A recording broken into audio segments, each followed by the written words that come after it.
listening to Clarity on Fire, a podcast for people who know what they don't want out of their life and career, but aren't sure what they'd rather be doing.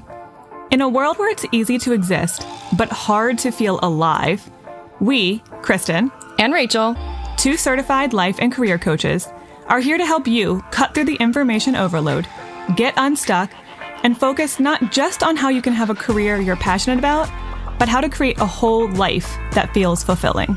So join us here, where we serve up inspiration and down-to-earth wisdom in a way that only two best friends can. We want you to experience the relief of knowing that, yes, you're allowed to want more out of your life and career.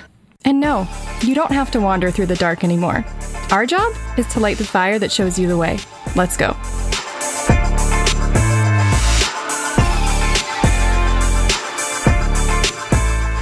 Hi. Hey.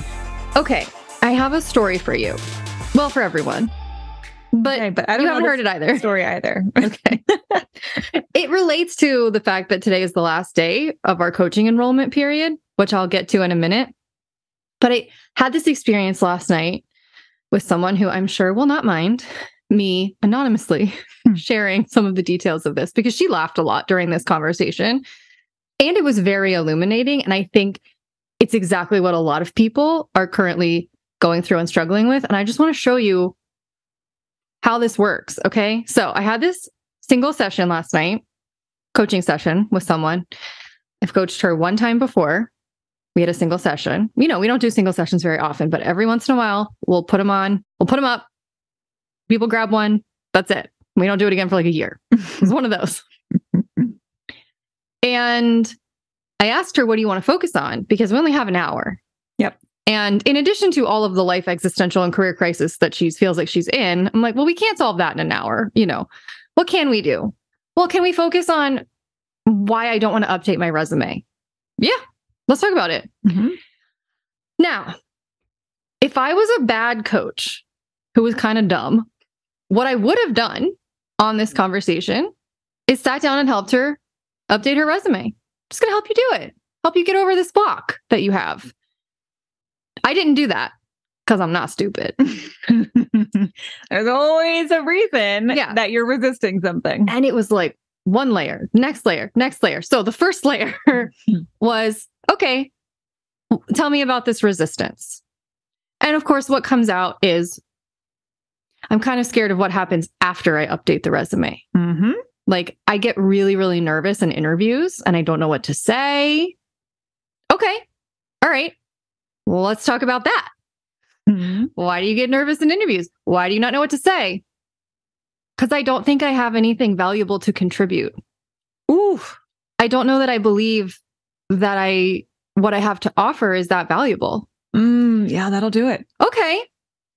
Yup. That's a much bigger deal. Right? Uh-huh. So obviously we had to talk about that for a minute.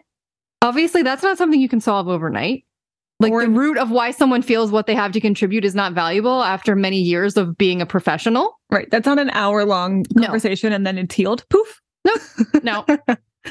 But one of the other things that came out, because there was more than one reason why someone might be feeling resistance around updating their resume, was there's a lot of pressure, it feels like, to get it right. She was like, I'm such a perfectionist. And I was like, perfectionist is a fancy word for I'm just afraid of being wrong. And I'm afraid of rejection. And I have a real discomfort with vulnerability and exposing myself to the possibility of disappointment. We've talked many times about the fact that perfectionism is just a form of people pleasing, which is a form of insecurity and trying to control the circumstances around you. And trying to manage people's perception of you and expectations of you, et cetera, et cetera. So I think people and she is one of those people has thought at times that being perfectionist is a great trait to have. I'm like, not when it's prevented you from taking action for years.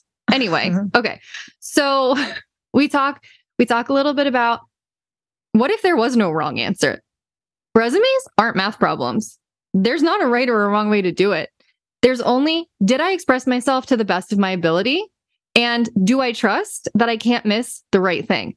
Because I know what you're doing right now is thinking, I have to word this just so, or else I might screw up a great opportunity and therefore ruin my life. Oh, yeah. You put no pressure. Exactly. You put that much pressure on a few bullet points. Of course, you're going to procrastinate. Of course, you're a perfectionist. And on top of that, you don't really believe that what you have to contribute is valuable anyway. Right. So now you really have to say it perfectly to try to overcome the fact that you don't have anything valuable worth selling to an employer. Right. Yeah. Yep. But no wonder she wasn't doing it. Even if those are not things that are easily solvable in 1 hour, guess what she gets to do now on the other side of that conversation? Work on the things that are really impacting the resistance. Yeah. I'm not Instead of just, how do I power through and work on this resume? I'm not even done with this story. Oh, keep going. Okay. This is good. Okay. So she was like, wow, I feel so much better. At some point in the conversation, wow, I feel so much better. You're right. This doesn't have to be perfect. I'm not going to mess up the right thing just because I didn't say it just so, because there's literally no right way to say it and no wrong way to say it. There's just me expressing myself as well as I can. We obviously did a little work so that she could recognize what she has to offer, which was very helpful. And she was like, so what do I do next? I guess I should just start applying for jobs, right? And I was like, do you want my honest answer?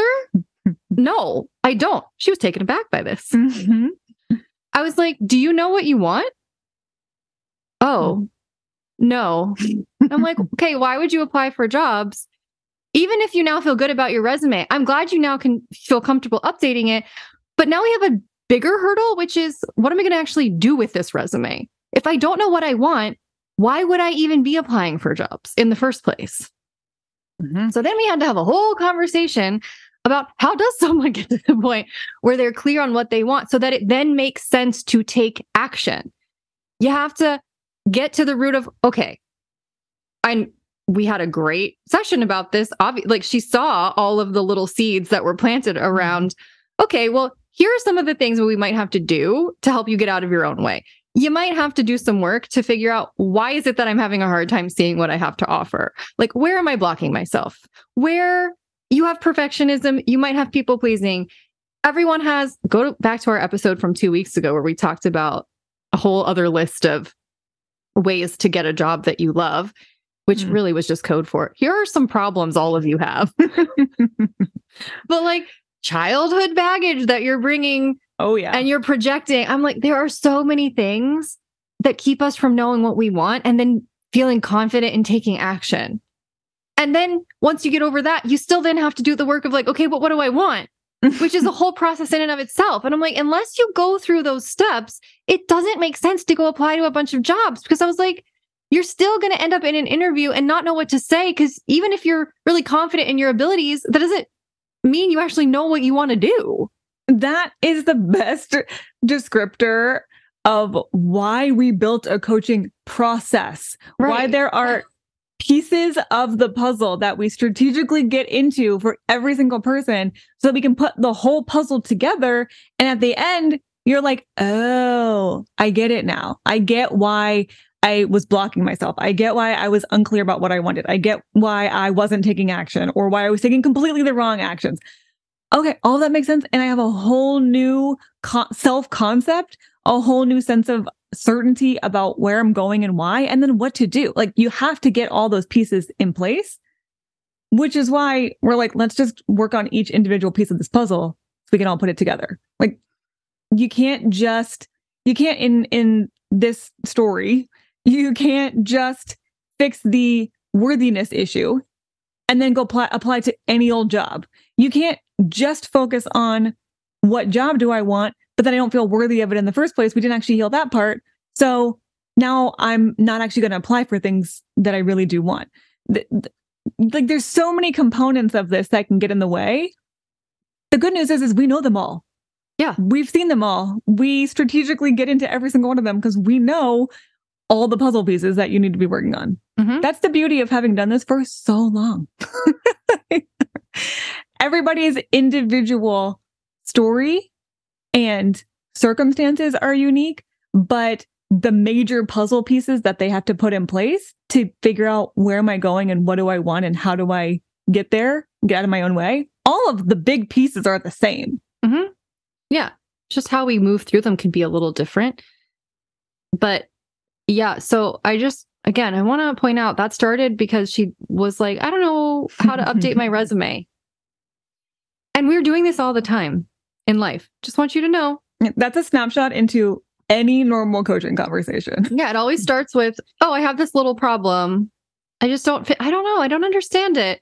And I'm like, join me in a universe of possibilities of why you're blocked around this.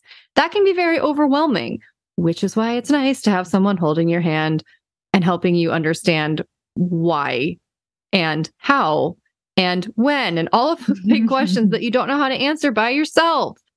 So she walked away understanding, okay, yeah, this is not something I can just solve in an hour. Even though we did actually make good progress on, and she felt a lot lighter by the end of our conversation. I was like, yes, multiply this times 6 or 9 months or something. And that's what a coaching journey is like. Yep.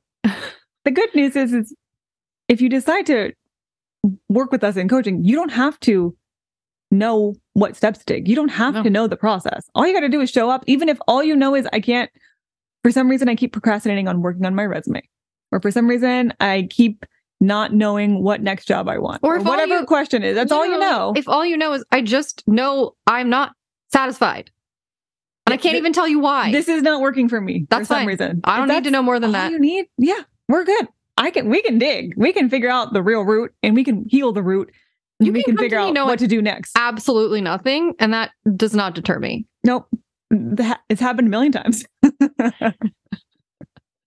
I think that can be a block too, is people think they need to have a certain level of understanding of their problems and have worked through it to a certain point for coaching to be effective. And I'm like, no. What do you think we're doing in coaching? That's why we're here. That's why we're doing this in the first place. You're not going to be able to dig into it in your own brain in the same way that we can in coaching anyway, because you cannot get objective perspective on yourself. You can't do it. Mm-mm.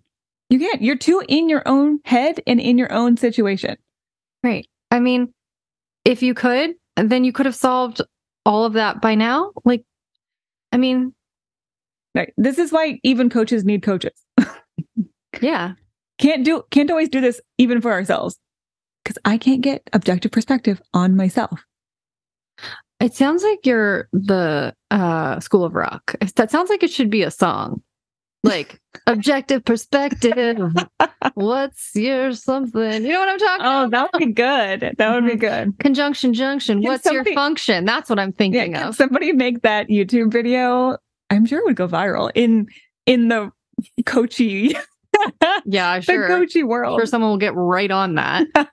Anyway, okay. So today is the last day of our official coaching enrollment period, which just means after today, we'll put up our wait list. And I mean, at this point, we're recording this a few weeks in advance, so I don't actually know how many spots, if any, we have left right now. But it's always worth filling out the form, no matter when you hear.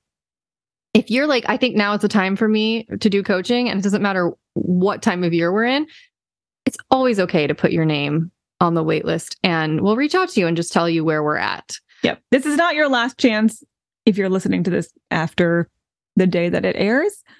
But it just might mean there's a little bit more of a waiting period, potentially. Yeah. Who knows how long? So there's a good chance that if you fill it out now, you won't have to wait a super long time. And we can talk to you about the difference between 6 months of coaching and the smaller amount, which is like 2 or 3 months. There is a big difference, but it's easier to just get into it with you over the phone, because we want to make sure it's a good fit and that you're doing it for the right reasons, and that we're going to actually be able to help you. Because let me tell you, I do not want to work with you. I do not want your money. I do not want to have to waste my time coaching someone who's not actually coachable or who isn't really ready to be there. It's not worth it by any means. So I got to do my due diligence and make sure that this is actually going to work for you.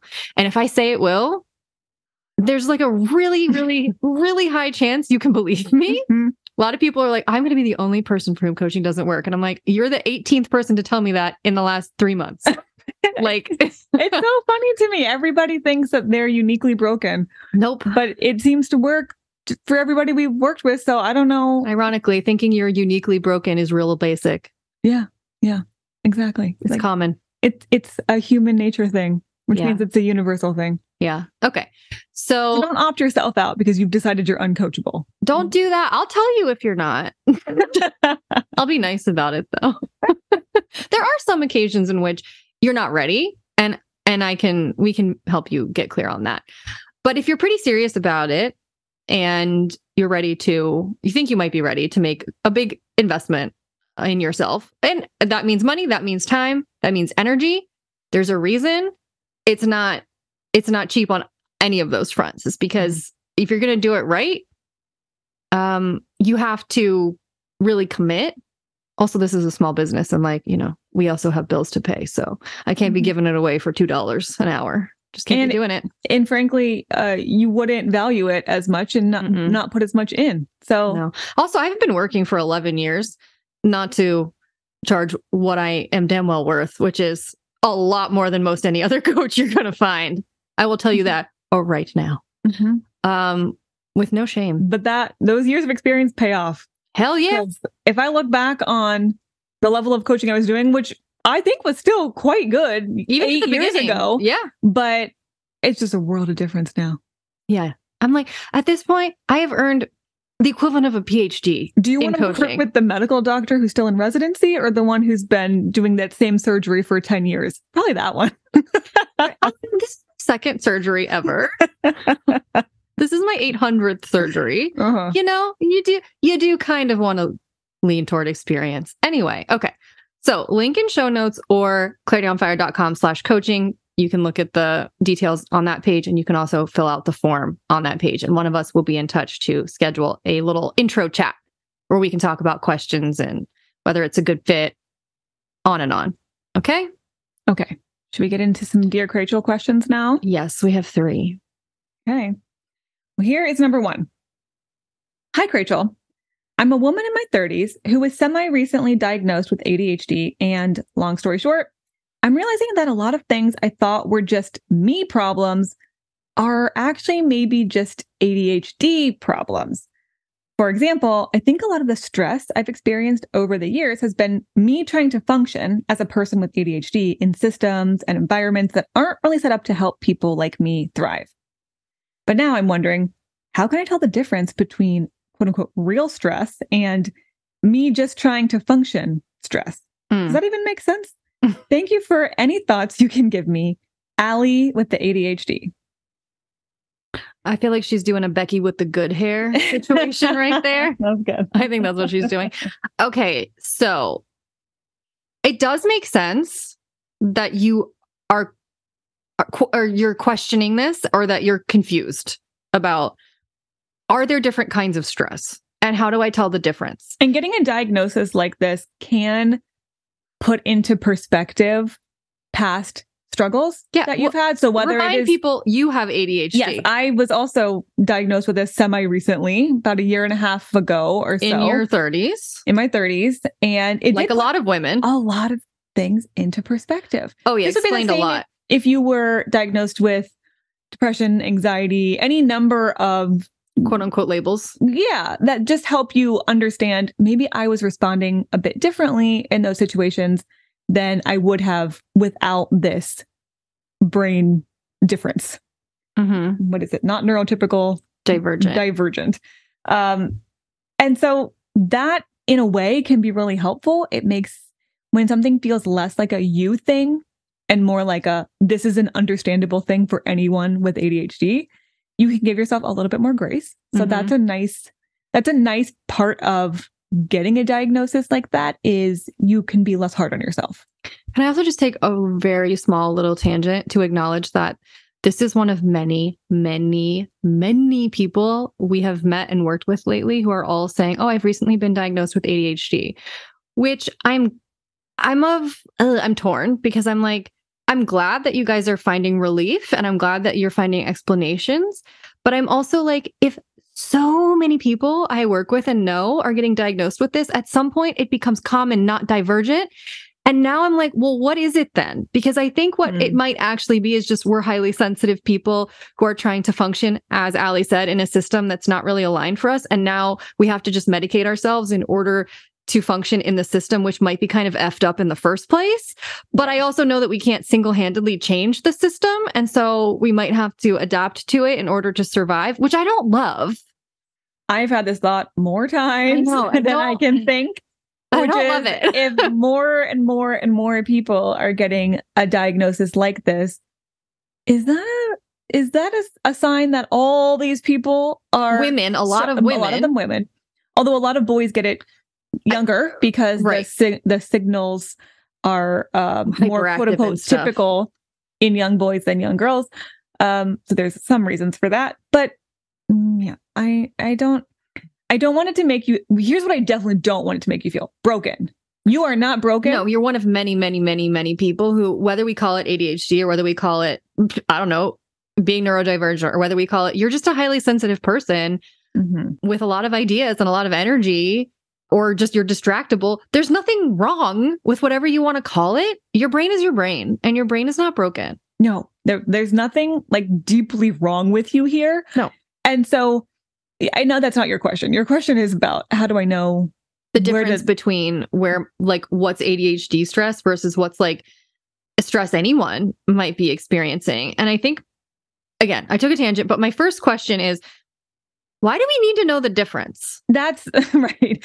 It doesn't really matter. The only thing that I will say is that if you have recently gotten a diagnosis of ADHD or anything else, it is valuable to look at different treatment options because it might make functioning easier. Yes. And then it is a little clearer what is stress caused from the just diagnosis trying to function versus the stress that's just a normal stress that any person would be experiencing in that situation. So if you were getting proper treatment, then you're first of all not going to feel as stressed anyway, but the rest of the stress will be mostly just normal human stress. So look at treatment options. There's a ton of options. There's things that are pharmaceutical, non-pharmaceutical, therapy, there's so much that you can do to support your brain.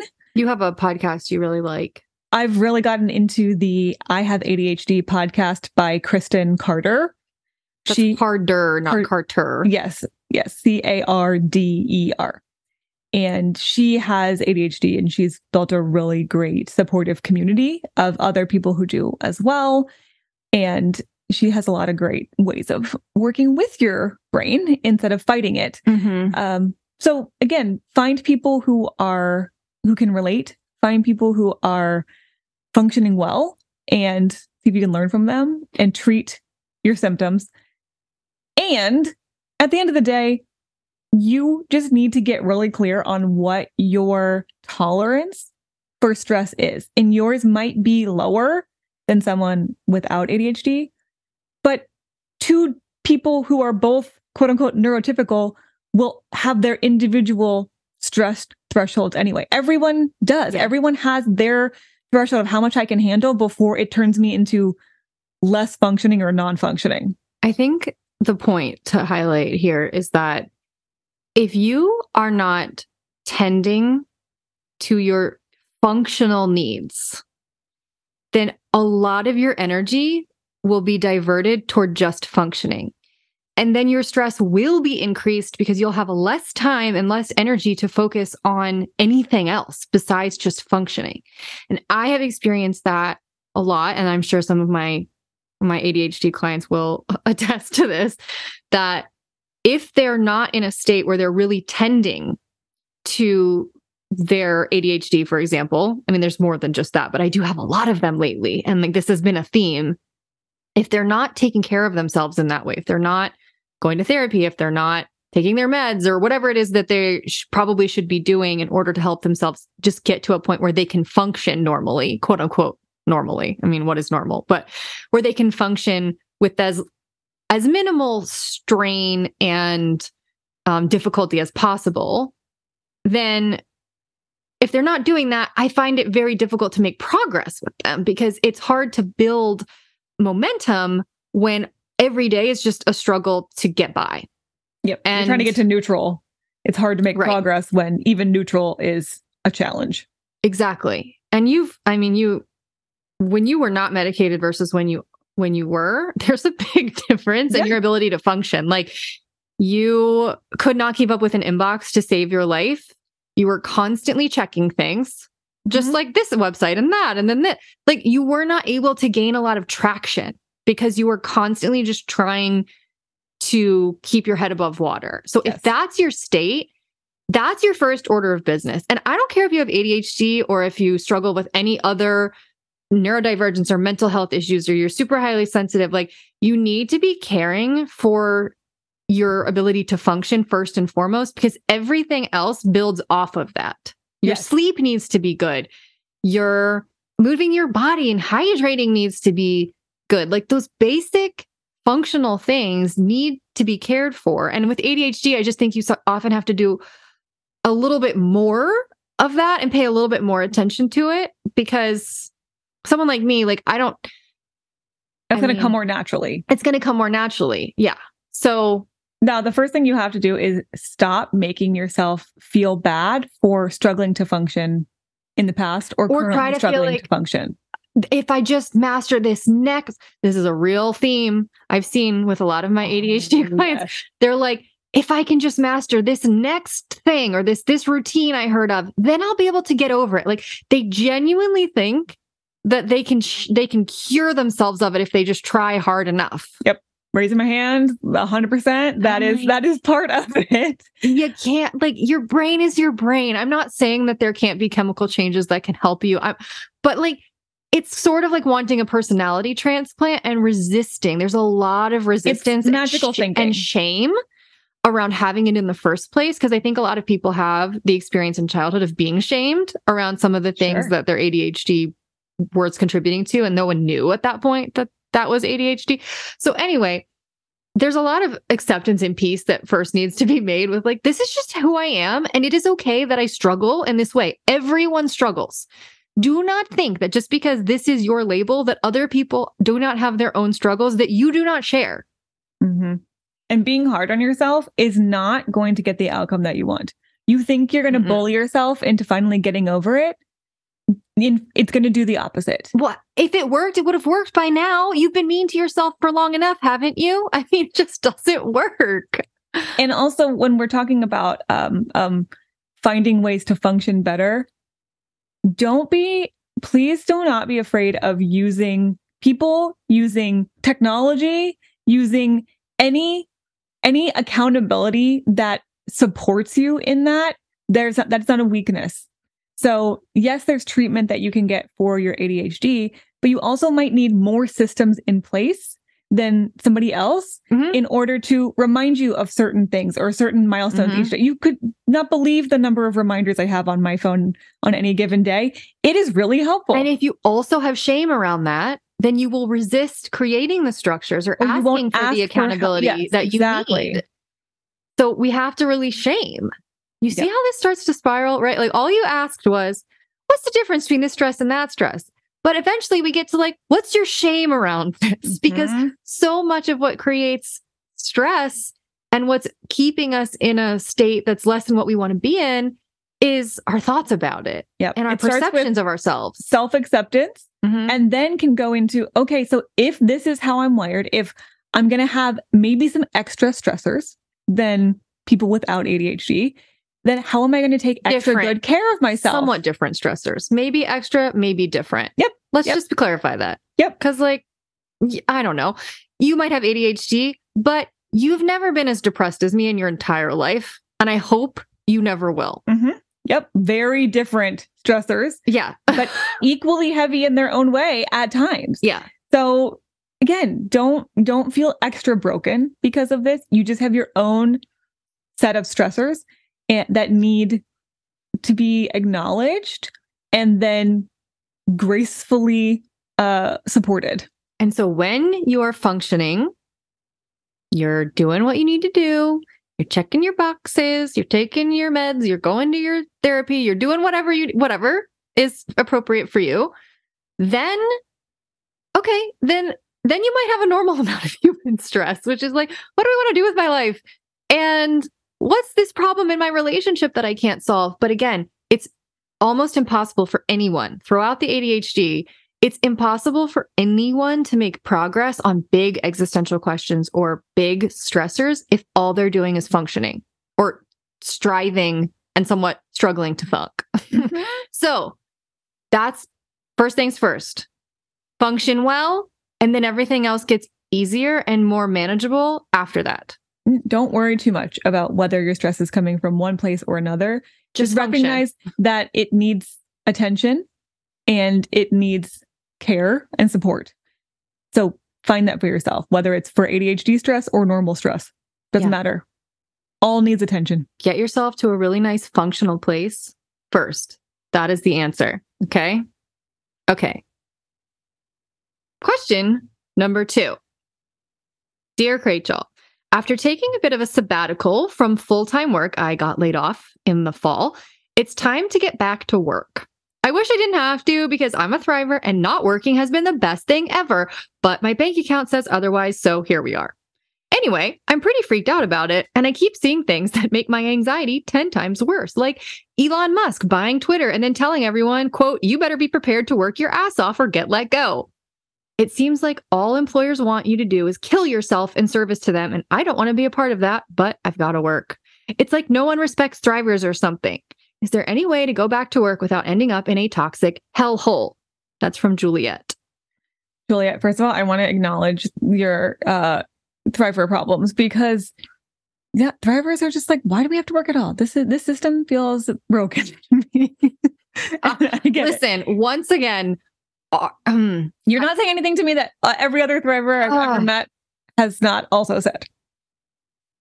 And I do think that you might be conflating the most common messages we hear that are loud from people like Elon Musk, who are internationally known, or big CEOs of startups. Yeah, people will pay attention to the dumb shit you say. Exactly. And it's the loud people who are having that really intense, aggressive energy that you're going to hear the most. You're not hearing chill CEOs who are like, yeah, I really care about taking care of my employees and, work when you want to and we'll grow at a steady organic pace. They're not making the news headlines because they're not shaking up the whole world. Okay. Doesn't mean they don't exist. So it depends a lot on what you're paying attention to. I'm going to tell you, I have worked with a lot of thrivers. I think thrivers seek us out. Maybe most of all the passion profiles. I don't know if that's actually statistically accurate, but I do end up working with, it seems like an inordinate amount of them. And I can tell you, there are good workplaces out there for thrivers. And a lot of my thriver clients, past and present, have found them. They may not be the Twitters of the world. They're probably not, frankly. In fact, and this is not a blanket statement, so do not take this as prescription, but on the whole startup world, not usually super conducive to thrivers. There's a lot of high intensity, really growth-minded energy, go, build, throw everything in at the early stages of a business. It can get toxic. It's just harder for thrivers to have boundaries around their work. That might be really exciting to a fire starter. There might be healthy startups. Or a side hustler. I don't know. There might be healthy startups. I'm sure there are. But I feel like they're in the minority. Well, it depends on what you're looking for, too. So some of them might, it depends a lot on the leader. The health of the leader. Are like a little bit, in order to do that, you have to have a lot of audacity and you have to have a huge ego. And that leads to problems when you're a leader. And it leads to you thinking everyone should be, again, super sacrificing for your mission. And it doesn't always lead to health. So that just means if you are a thriver or anybody who wants to align with, find an opportunity that is not super toxic, you really only have to do, this is going to sound overly simple, 2 things. Okay. You have to get good at reading red flags and you have to get good at asking the right questions. Okay. Red flags mean when you're looking at a job description or something on LinkedIn or Indeed or whatever, when they're saying things, especially if you're a thriver, like, oh, this is a fast-paced environment, throw it out. Throw it out. We know what that's code for. This is a place where urgency is how we live every day. We're looking for entrepreneurial spirits to join our team. That's not you as a thriver. They're going to overwork you and underpay you and expect you to be happy about it. In the best case scenario, it might mean a really good place for someone like a fire starter. Maybe. Worst case scenario, it's code for we want workaholics. Yeah. We don't know, but either we way, want you to have no boundaries. Either way, not good for a thriver. That's a red flag. Think back to some past experiences you've had, because pretty much all of us have had at this point an experience with a toxic work environment if you've worked at any length of time. What are some of the red flags that you've experienced in the past that you can be on the lookout for in the future? Use your past experience to anchor what you know. Okay, well, I definitely am going to avoid that. There are some classic red flags. Okay, so that's thing number one. If you're not seeing red flags, if you ask the right questions, they might reveal themselves. Exactly. So that's where step 2 comes in. You have to be able and willing to ask questions that you might feel uncomfortable asking, but are really getting to the core of what you want to know. And it's probably going to be more cultural type questions. Yeah.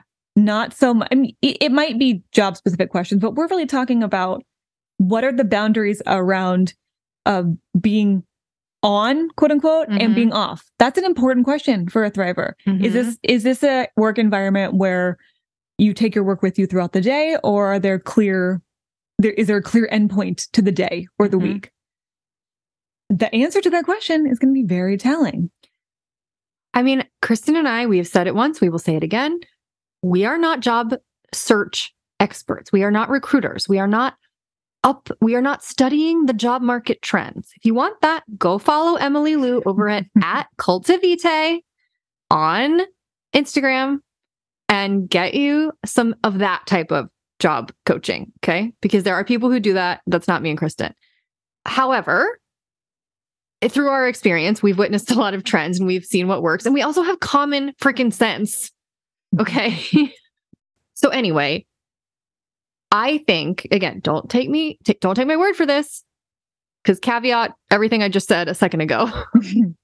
But I wonder if it would be smarter to focus more on, like you said, cultural questions versus the very like nitty-gritty specifics of the job, because it doesn't really matter to a point what the nitty-gritty specific questions or answers to those questions are if the culture is shitty. So to ask questions that are more around how they operate and how they think, and do they really walk their talk? Like, hey, on your site, it says that you value these things. I would love to hear how that's actually put into practice. Great question. Right? Really good question. How are you living your company values? And if they cannot come up with good, concrete examples for you, that's at least a yellow flag, probably a red flag. One more thing I want Juliette to be aware of is if you are not seeking out examples of what you want to see, it's easy to become blind to them, because the most extreme examples are the ones that get the most attention and that are the loudest.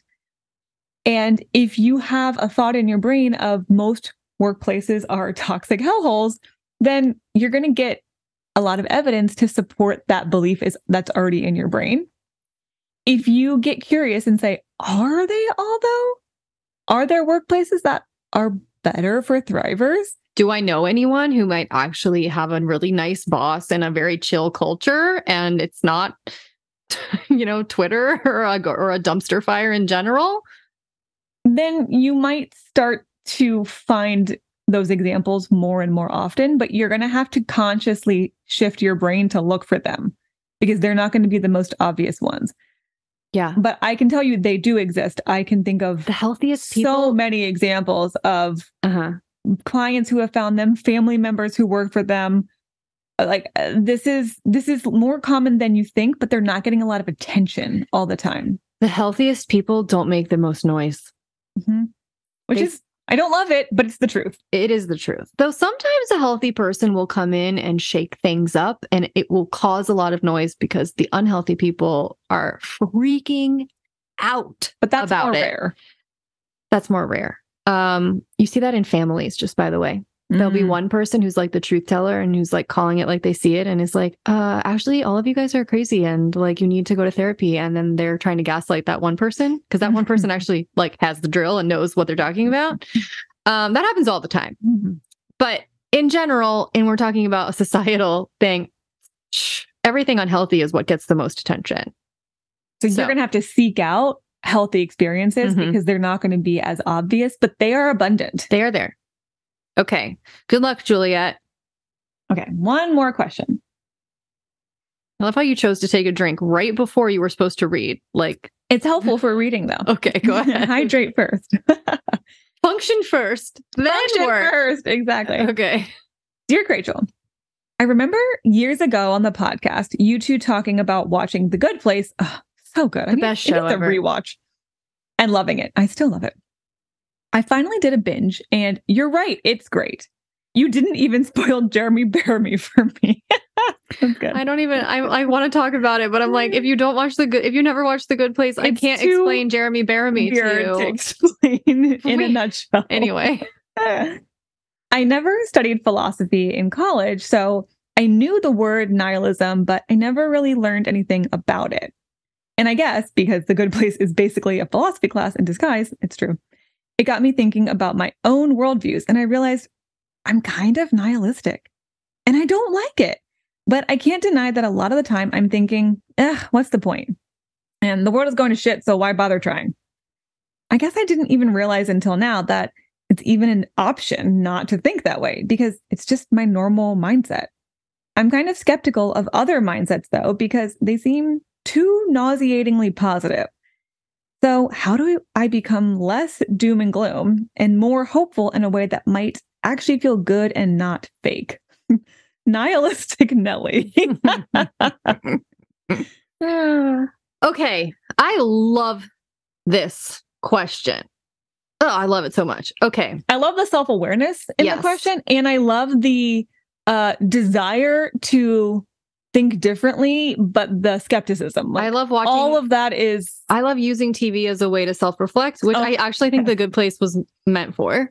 Like, that's kind of part of the point when Mike Schur wrote that show. Okay. So, here's the deal about nihilism and just in general, just being doom and gloom, being so convinced that everything is shit and nothing means anything and there's no point. The brain craves certainty. Ideally, it would be great if we could be 100% certain that things would always be good and they would always work out. However, we have enough experience in life to know this is just simply not true. So, in an effort to get certainty, we will settle for being certain everything is shit and everything sucks. Brené Brown, in her book, Atlas of the Heart, and I'm sure she's talked about this other places. I'm sure she's quoting some scientist who discovered it first, whatever. She said, the brain rewards you with dopamine when you feel certain, regardless of whether it's accurate. Okay. Or positive or negative. Accuracy and positivity or negativity do not come into it. You get rewarded for certainty. So your brain would rather be certain that the world is going to hell and everything sucks than it would remain uncertain that maybe things will sometimes work out okay. Like, I need you to understand, nihilism is a fear-based coping mechanism that feels better than hope and vulnerability because those things are scary. And nihilism is letting that fear-based part of your brain win because it would prefer certainty over anything else. But you just told us in your question, you don't like it. It doesn't feel good. You would prefer to think differently, but you just don't know how to change that mindset because everything else feels kind of fake. What is actually probably true is everything else feels scary. Yes. That's the truth. It's like you don't see positive people and say, oh, they suck. I hate those positive people. Some people do. I mean, but really, are you only if you think it's truly fake? If someone is genuinely positive and happy and you hate it, it's because you're afraid that you can't have that. I think that they might not realize that they're afraid. I think they might be like, that person is deluded. So she's looking at these positive people, and there's almost like a self-satisfied righteousness in, well, they don't know. It's all going to come crashing down anyway. I know. Yeah. So I'm going to pull the rug out from under you, Nelly, and anyone else who resonates with Nelly right now by saying, hold your breath. You're just as deluded as them. You don't like it. But you're looking at yourself in the mirror and you're seeing an alternate reality version of yourself, and they are both deluded. You're right. When someone is 100% sure that everything is always going to be great and happy and sunshine and rainbows, that is deluded. Yes. And if you're also 100% certain that everything is shit and everything's going to hell and there's no point and we're all like, that also is the same extreme in the opposite sense. It is just as deluded. Okay, we're looking at mirror images of each other right now. Mm-hmm. Here's how I know it's deluded. You can't know anything for certain. You can't. Okay, so you cannot be convinced that everything sucks. Just like you can't be convinced that everything is great, because eventually you will get proof that life throws you curveballs. There are ups and downs. Of course, things aren't always going to be great. The reason that nihilistic thinking, even though it feels bad, it feels depressing, it feels more comfortable, is because hope is so scary. Yes. Hope is so vulnerable. And hope is not constant positive thinking. No, it's another not. Version of unhealthy thinking. Hope is, there are things that I really want to happen. There are things that I really desire. There are things that I love and would love to experience. And I don't know if they're going to work, but I would love if they did. And I'm going to be crushed if they don't. Because nihilism protects you from disappointment, or it thinks it does. It's not really, because you're still going to be crushed if it doesn't work.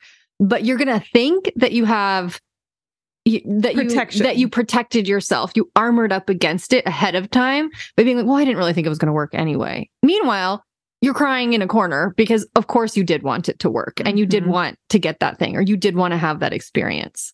So you're trying to protect yourself from disappointment and feeling bad by preemptively just being disappointed with everything and feeling bad about everything. That's great. Sounds fun. I don't think that's really serving the purpose you think it's serving. And then you don't really get to experience the joys of when things do go well, because you're convinced they're going to crash and burn around you any moment. Mm-hmm.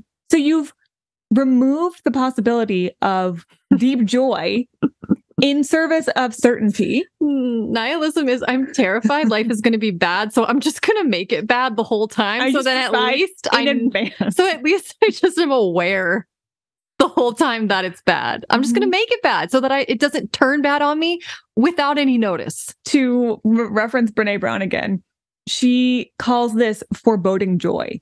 Yeah. So even the moments that are joyful, when things are working out, your brain goes to, yeah, but it's on the verge of all collapsing. Yeah. This is going to end. So you're still nihilistic thinking in the best of times. Yeah. You never really get the joys. And so it's not protecting you from anything. In fact, it's dampening your experience of life. So to sum up, nihilism is ego-driven just as much as the people who seem deluded because they're optimistic literally all of the time. And I'm not saying optimism is delusional. I'm saying there are certain people who literally believe that even the worst things that happen, they'll bury their head in the sand and they'll try to bypass it and they'll try to explain why it's so positive. They won't even let themselves feel grief or feel sadness or anything. That's the kind of delusional I'm talking about. So it's ego-driven.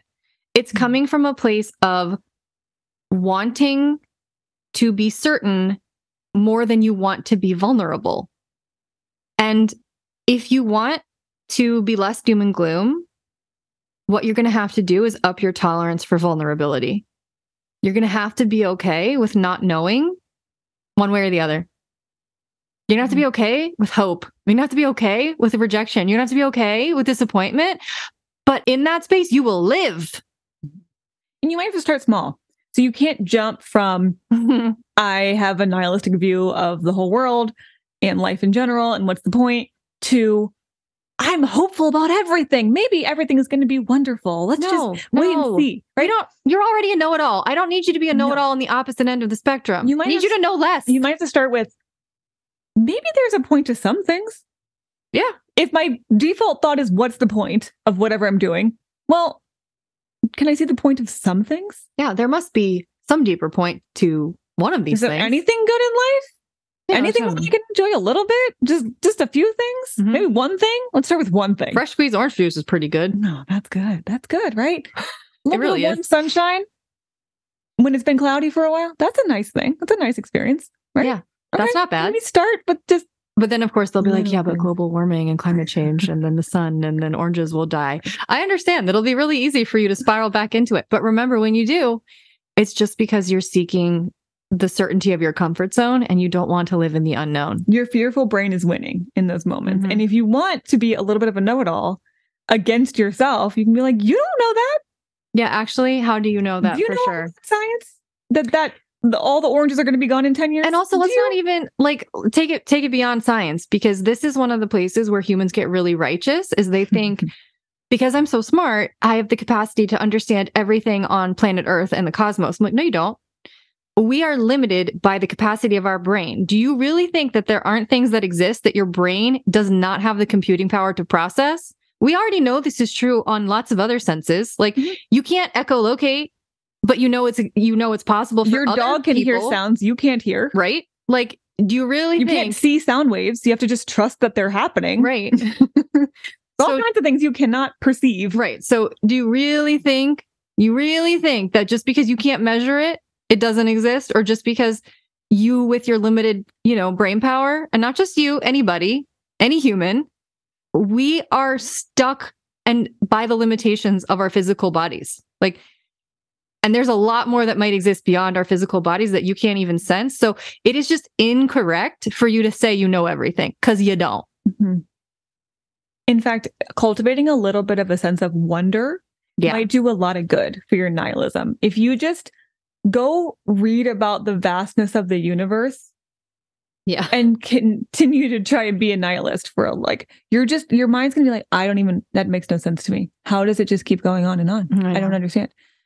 But that's the beauty of letting go of the fact that you can know everything or understand everything. Mm-hmm. Is there's a sense of just, I don't even understand. That's just, I'm in awe. I'm in awe. Mm-hmm. A little bit of awe would be good medicine. Mm-hmm.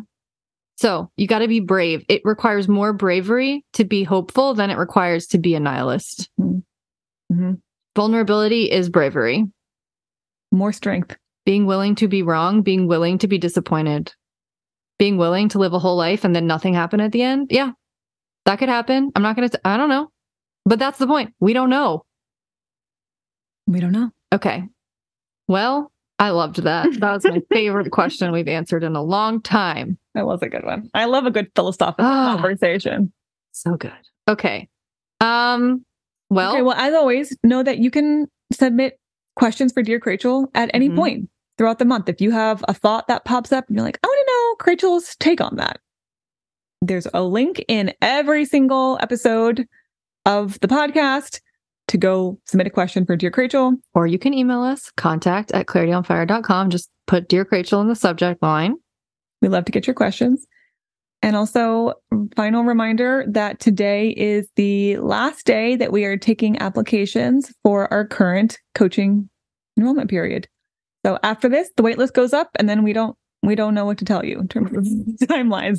We will get back to you, but we just can't promise when we could work with you. Because everything is unknown and uncertain, and I can't make very many concrete promises one way or the other. And we don't need too much certainty. We're going to write it out just like you are. I don't like it either. Just say no. Okay. So link to that is also in show notes or clarityonfire.com/coaching. Okay. We will be back. I'm like, when are we in time and space? Okay. We'll be back next week with a brand new interview with a normal person. This will be very fun. This is someone I've been wanting to talk to for a really long time, and about her quitting her job and doing this international move. So, among other things. So we will be back to talk about that next Friday. Okay. See you next week.